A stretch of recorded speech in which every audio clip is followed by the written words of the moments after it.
Bismillahirrahmanirrahim. Assalamualaikum warahmatullahi wabarakatuh. Selamat pagi anak-anakku semuanya, kelas 4 Mima Fulde Zainul Hasan.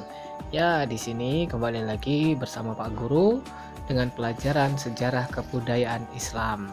Di sini kita akan membahas tentang tantangan Nabi Muhammad dalam berdakwah. Apa saja ya tantangan Nabi Muhammad ketika mendakwahkan agama Islam? Ayo, silahkan disimak baik-baik. Setelah Nabi Muhammad berdakwah secara bersembunyi-sembunyi selama 3 tahun dan memulai dengan dakwah terang-terangan, maka Nabi Muhammad SAW langsung naik ke suatu bukit di sekitar kota Mekah. Bukit tersebut namanya Bukit Sofa. Namun tantangan pertama yaitu datang dari Abu Lahab, di mana ketika Nabi Muhammad SAW mendakwahkan Islam di Bukit Sofa tersebut, banyak orang yang berkumpul. Kemudian Nabi Muhammad berkata bahwasanya, seandainya aku beritahu kalian bahwa di lembah sana terdapat pasukan berkuda yang akan menyerang kota Makkah, apakah kalian semuanya percaya kepadaku? Maka seluruh kota Mekah, seluruh penduduk Mekah langsung berkata, ya, aku mempercayaimu wahai Muhammad, karena engkau tidak pernah berbohong sekalipun. Nah, akhirnya Nabi Muhammad memberitahukan bahwasanya, ketahuilah bahwasanya aku adalah utusan Allah. Allah telah memerintahkan aku supaya memperingatkan kalian untuk menyembah hanya kepada Allah Subhanahu wa Ta'ala. Tidak ada Tuhan selain Allah. Maka bila kalian ingkar, kalian akan mendapatkan azab Allah di hari kiamat. Dan apabila kalian taat, maka kalian akan mendapatkan nikmat abadi, yaitu surga. Namun ajakan Rasulullah tersebut kemudian mendapatkan tantangan yang keras dari kebanyakan kaum kafir Quraisy. Yang pertama kali melawan dakwah Nabi Muhammad adalah Abu Lahab. Kemudian Abu Lahab sambil marah-marah dan memaki-maki Nabi Muhammad SAW, kemudian berkata, celakalah engkau wahai Muhammad, untuk inikah engkau mengumpulkan kami? Sungguh engkau orang yang tidak punya akal, katanya Abu Lahab sambil marah-marah.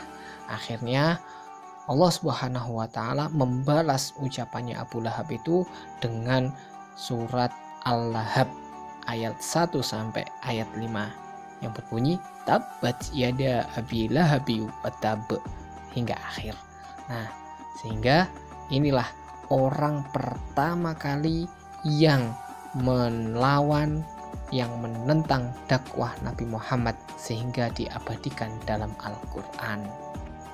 Selanjutnya yang kedua yaitu ancaman dari pemuka-pemuka, penguasa-penguasa kafir Quraisy, yaitu ada 2, penguasa dan pengusaha Mekah. Karena dakwah Nabi Muhammad SAW menekankan pada keadilan sosial dan kebersamaan derajat, sehingga dakwah Nabi Muhammad ini akan mempengaruhi kedudukan para penguasa-penguasa dan akan mempengaruhi pengusaha yang ada di Mekah, sehingga para penguasa dan pengusaha juga turut mengancam dakwah Nabi Muhammad SAW. Para golongan penguasa Mekah mendatangi Abu Thalib, paman Nabi Muhammad, untuk melarang keponakannya agar tidak mencela Tuhan-Tuhan mereka atau mencela berhala. Jika tidak, maka orang Quraisy akan memusuhi Abu Thalib dan akan memusuhi Nabi Muhammad.